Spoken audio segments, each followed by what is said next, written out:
अस्सलाम वालेकुम। हुकूमत पाकिस्तान ने एक बहुत अहम फैसला किया है पाकिस्तान के दिफा के हवाले से, और वो ये है कि आर्मी रॉकेट फोर्स कमांड कायम की गई है। ये कमांड इसलिए कायम की गई है कि पाकिस्तान के जो इमर्जिंग मिसाइल प्रोग्राम है, जो हर गुजरते दिन के साथ पहले से ज़्यादा मौसर होता जा रहा है, उस सारे सिस्टम को मौसर अंदाज में इस्तेमाल किया जाए, मिनिमम डेटरेंस बनाई जाए, खित्ते में ताकत का तवाज़ुन बनाया जाए, और इस रॉकेट सिस्टम के जरिए पाकिस्तान अपने दिफा को नाकाबिल तस्खीर बना दे और दुश्मन के दांत खट्टा करने के लिए हर वक्त तैयार रहे। दुश्मन की जरा सी मूवमेंट को भी मॉनिटर करे, उसके फौरी जवाब दे, उसका फौरी रिस्पॉन्स दे, और एक ऐसी मुश्तरका एफर्ट हो, एक कंसोलिडेटेड एफर्ट हो जिसमें तमाम स्टेक होल्डर्स मुश्तरका तौर पर बैठकर एक कमांड बनाए, और वो कमांड ये फैसला करे कि कौन सा वॉरहेड जाएगा, कौन सी जगह हिट करेगा और कितना नुकसान करेंगे, और ये प्रिएम्प्टिव होगा या ये पहले से तयशुदा होगा या फिर ये रिस्पॉन्स में होगा। तो ये कमांड पाकिस्तान के दिफा को नाकाबिल तस्खीर बनाने के लिए एक बहुत बड़ा कदम है। कल वज़ीर आज़म पाकिस्तान ने इसका ऐलान किया, जिसके बाद ये फौरी तौर पर नाफ़िज़ अमल हो चुकी है। मैं हूं खुर्रम कलीम और आप देख रहे हैं 24 डिजिटल। पाकिस्तान का जो मिसाइल सिस्टम है उसने मई के महीने में दुनिया भर में धाक बिठा दी। खा बैलिस्टिक मिसाइल हो, क्रूज मिसाइल्स हो, पाकिस्तान के दोनों तरह के मिसाइल्स ने दुनिया में अपनी धाक बिठाई। पाकिस्तान और भारत के दरमियान जो 4 या 5 रोज की जंग थी, 6 और 7 मई के दरमियानी रात को शुरू होने वाली ये जंग 10 मई को पाकिस्तान के मिसाइल हमलों से खत्म हुई। दुनिया में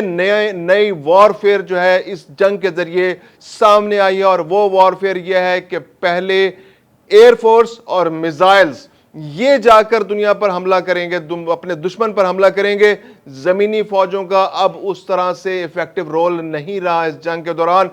पाकिस्तान ने अपने फतह मिसाइल के जरिए यह बात साबित कर दी कि भारत का डिफेंस सिस्टम, भारत का S-400, भारत के मिसाइल प्रोग्राम, भारत के एयरफोर्स सब बेकार है। पाकिस्तान का सिर्फ जो सबसे कम ताकत वाला जो हमारा मिसाइल था, फतह मिसाइल, फतह 1 और 2, हमने तो 2 भी इस्तेमाल नहीं किया। फतह 1 ने उनके ऊपर खच्चे उड़ा के रख दिए। भारत के शाहीन 1, शाहीन 2, शाहीन 3 और बाकी मिसाइलों की तो नौबत नहीं आई। बाबर मिसाइल की, अल नसर मिसाइल की नौबत नहीं आई। पाकिस्तान ने भारत को जमी बोस कर दिया। भारत का दिफाई निजाम तबाह हो गया। भारत के 70% इलाकों में बिजली चली गई। तो अब पाकिस्तान ने इस मिसाइल सिस्टम को ज्यादा मौसर अंदाज में इस्तेमाल करने के लिए एक आर्मी रॉकेट फोर्स कमांड तश्कील दी है, जो फैसला करेगी कि किस तरह से इस मिसाइल सिस्टम को, जो हमारी जो पास जो सलाहियत है, उसको किस तरह से इस्तेमाल करना है। यानी कमांड एंड कंट्रोल जो है तमाम बैलिस्टिक और क्रूज मिसाइल्स को एक ही कमांड के अंदर लेके आएगी। अभी क्या था कि पाकिस्तान के जो क्रूज मिसाइल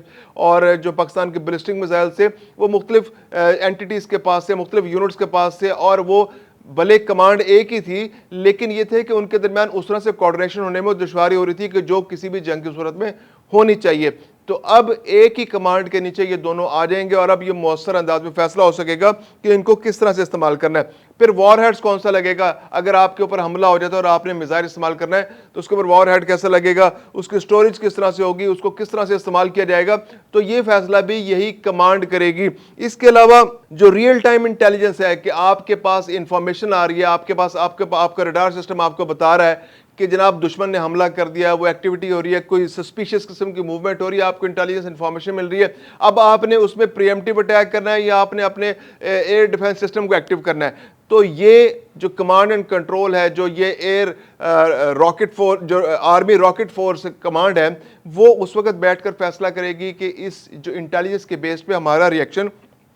किस तरह से होना चाहिए। फिर दोनों किस्म की जो मिसाइल्स हैं, पाकिस्तान के पास जो क्रूज मिसाइल्स हैं, बैलिस्टिक मिसाइल्स हैं, फिर पाकिस्तान की जो वॉरहेड्स की जो कैटेगरी है, एक कन्वेंशनल वॉरहेड्स की कैटेगरी है और एक हमारे पास जोहरी तवानाई का है। तो उसको किस तरह से इस्तेमाल करना है, कौन से वॉरहेड्स इस वक्त इस्तेमाल होंगे, और फिर ये कि लॉन्चिंग पैड्स क्या होंगे, क्या हमारा लॉन्चिंग फॉर्म क्या होगी, क्या इस मिसाइल को जो हम चलाने जा रहे हैं, क्योंकि पाकिस्तान के पास क्रूज मिसाइल्स तो वो हैं जो ज़मीन से ज़मीन पर मार भी कर सकते हैं, जो आप गाड़ियों पर भी आप इस्तेमाल कर सकते हैं, आप इवन सबमरीन्स के जरिए भी इस्तेमाल कर सकते हैं। बाबर 3 जो है वो सबमरीन के जरिए इस्तेमाल होता है। और या फिर यह है कि आपने जो लॉन्चिंग पैड्स हैं वो पोर्टेबल नहीं है, वो ख़ास जगहों पर आपने लॉन्चिंग पैड्स लगा रखे हैं। तो ये आपने तय करना है कि उन मिसाइल्स को किस तरह से आपने लॉन्च करना है, कौन सा मिसाइल इस वक्त ज़्यादा इफेक्टिव है। आपको अल नसर मिसाइल की ज़रूरत है, क्या दुश्मन अगर करीब आ गया तो आपने टैक्टिकल मिसाइल्स को इस्तेमाल करना है और उसको उसकी उसकी एफर्ट को नाकाम बनाना है, या फिर आपने दूर मार मिसाइल किसी उनके दूर के शहर को, कलकत्ता को, मुंबई को, या ऐसे किसी शहर को टारगेट करके आपने शाहीन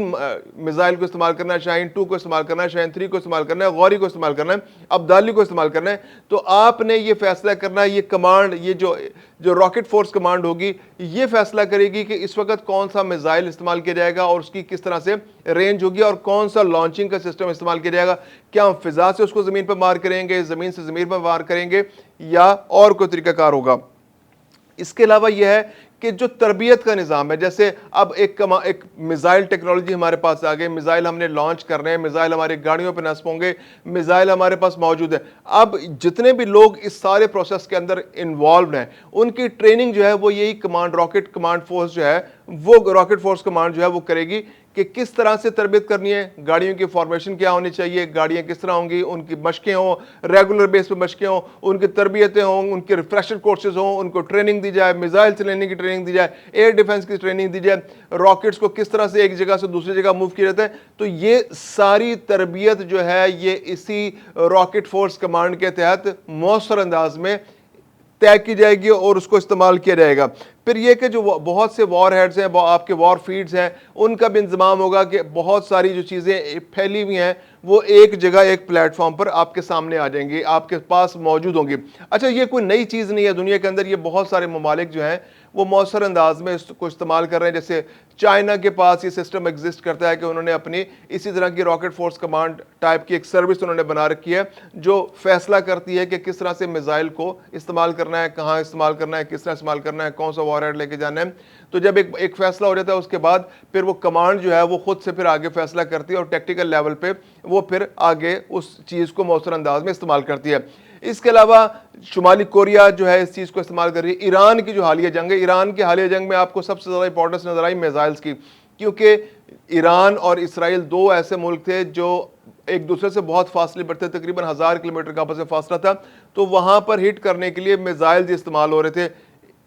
एयरफोर्स से इस्तेमाल कर रहा था इसराइल, लेकिन ईरान ज़्यादातर उसने अपने मिसाइल्स को इस्तेमाल करके ही इसराइल का मुंह तोड़ जवाब दिया, या जहां जहां वो टारगेट करना चाह रहा था उसने वो मिसाइल्स के जरिए उस टारगेट्स को हिट किया। तो इस वक्त वॉरफेयर के अंदर जो मिसाइल्स हैं वो बहुत ज़्यादा इंपॉर्टेंट इख्तियार कर चुके हैं। यानी अब जो एक जंग की जबान में कहा जाए तो एक कॉरिडोर क्रिएट किया जाता है। पहले एयरफोर्स कॉरिडोर क्रिएट करती है, अब मिसाइल्स जाके टारगेट्स को हिट करते हैं, और उसके बाद एयरफोर्स एक कॉरिडोर हिट करती है, कॉरिडोर बनाती है, और एक कॉरिडोर होता है, उस कॉरिडोर को पहले क्लियर किया जाता है, एरिया क्लियर होता है, कॉरिडोर बनता है, और उसके अंदर फिर जमीनी फौजें दाखिल होती हैं और एरियाज को कैप्चर करती चली जाती हैं। तो ये कमांड एंड कंट्रोल जो नया सिस्टम हमारे पास आया है, जो रॉकेट फोर्स कमांड हमारे पास बनने जा रही है, बन गई है, बल्कि ये इस सारे जंगी जो तरीकाकार है इस वॉरफेयर को मौसर तौर पर इस्तेमाल करने के लिए इस्तेमाल होगी। फिर इसके अलावा जो हमारा सबसे बड़ा दुश्मन भारत है, वो इस तरह की एक कमांड जो है वो 2003 के अंदर तश्कील दे चुका है। तो अब पाकिस्तान के लिए भी बहुत ज़्यादा ज़रूरत थी कि पाकिस्तान भी इस, क्योंकि अब जंग जो है वो मिसाइल के जरिए होने जा रही है, और अभी से दुनिया ने तय कर लिया है कि missile technology, air defence system, ये दो शोबे ऐसे हैं, और एयरफोर्स, ये तीन शोबे ऐसे हैं कि जो आपकी जंग में आपको ज़्यादा मौसर अंदाज में इस्तेमाल करेंगे तो आपको दुश्मन पर आपको फौकियत दे सकता है, बर्तरी दे सकता है। जो पाकिस्तान ने मई में भारत के ऊपर अपनी फौकियत साबित की, अब भारत झूठे प्रोपेगेंडों के जरिए कुछ अब 3 महीने बाद, जंग के 3 महीने बाद कुछ चुटकुले छोड़ रहा है, और वो अब जिस पे दुनिया भर में उनका फिर से मजाक बन रहा है कि उन्होंने पाकिस्तान के कितने तैयारे तबाह कर दिए, जो 3 महीने उनको पता ही नहीं चला। और पाकिस्तान ने 7 मई को पूरी दुनिया को बता दिया कि हमने उनके 5 तैयारे एविडेंस के साथ दुनिया को सामने रखे कि हमने उनके 5 तैयारे तबाह कर दिए। तो अब ये जो सिस्टम बनने जा रहा है, जो हम ईरान, भारत, चीन, पाकिस्तान और रूस में भी इन प्लेस है, रूस ने भी एयर डिफेंस अपना जो रॉकेट फोर्स कमांड टाइप की, उनके पास भी एक कमांड ऑलरेडी मौजूद है जिसके जरिए वो अपने दिफा को मौसर निज़ाम में इस्तेमाल करते हैं। और अमेरिका उनकी उस कमांड से वाकई बहुत खौफजदा है, क्योंकि पुतिन ने तो ऐलान कर रहा है कि अगर रूस पर हमला हुआ और कोई फैसला, यानी इवन अगर कोई रिस्पांस ना भी आया और इस कमांड सिस्टम ने ये फील कर लिया कि रूस पर हमला हो गया, तो फिर चंद मिनटों में ऐसे मिसाइल अमेरिका समेत दुनिया के ऐसे अड्डों पर जो रूस पर जहां से हमला हो रहा है उनको हिट करेंगे और फिर एटमी जंग छिड़ जाएगी और जिसके बाद तबाही जो है ना पूरी दुनिया का मुकद्दर बन जाएगी। तो वो जो रॉकेट कंट्रोल सिस्टम, जो कमांड सिस्टम जो रूस का है, वो दुनिया का सबसे खतरनाक है और उसकी धाक पूरे यूरोप और अमेरिका पर बैठी हुई है और वो शरारत करते हैं, लेकिन रूस जो है उसका मौसर अंदाज में जवाब देने की पोजीशन में होता है क्योंकि वो उससे, इस कमांड से, रॉकेट कमांड सिस्टम से डरते हैं। तो ये पाकिस्तान के अंदर एक बहुत बड़ी डेवलपमेंट हुई है। पाकिस्तान की फ़िज़ाओं को महफूज बनाने के लिए, पाकिस्तान की ज़मीन को महफूज बनाने के लिए, और जो जदीद वॉरफेयर है, जो जदीद जंग का तरीका है, पाकिस्तान अब अपने आप को उसके अंदर मौसर अंदाज में उसका हिस्सा बनाने के लिए, इस दुनिया के अंदर अपने दिफा को मजबूत और नाकाबिल तस्खीर बनाने के लिए एक बहुत बड़ी डेवलपमेंट पाकिस्तान की सतह पर की गई है।